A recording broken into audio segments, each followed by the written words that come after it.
For over 150 years, the John A. Roebling Suspension Bridge has served the greater Cincinnati area.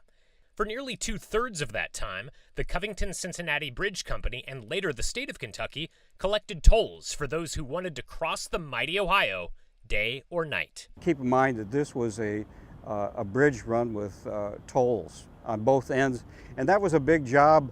A lot of people think, once you got the bridge built, celebrate, open, that the job's all done. But really, for the bridge company, the job just really began to a new chapter because they had to staff these stations on both sides.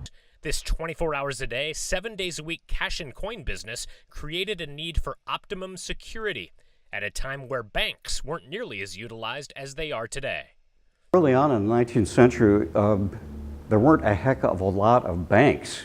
And you think about in the old days how banks started. A lot of them started off in saloons and beer halls where they'd have a treasurer who would collect the funds. They would even keep them there, and savings and loans developed out of these. So there weren't a lot of banks originally in the area early on, and that's why I think a lot of the companies would have safes on site or vaults like this because of the need for security and having a safe location.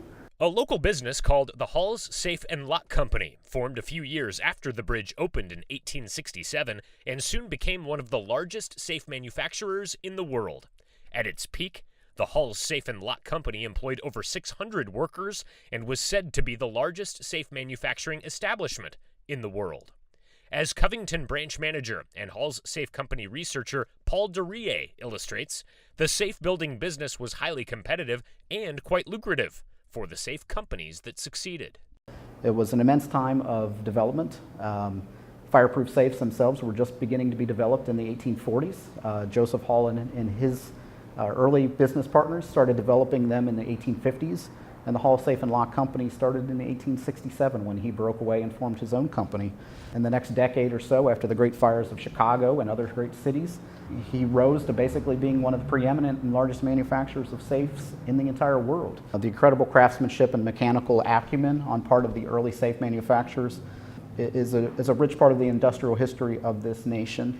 The development of locks and time locks and the different things that the safe manufacturers created to protect and secure valuable corporate assets and financial assets really made businesses be able to grow and prosper. My name is Nancy Wood. I'm the Public Information Officer for the Kentucky Transportation Cabinet District 6 office.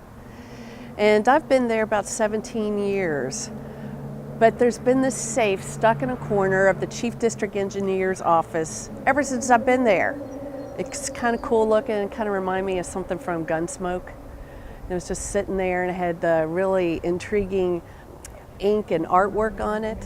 And I thought, wow, what's the story behind this? So that's when I reached out to the Kenton County Library, and they were happy to do some research on it.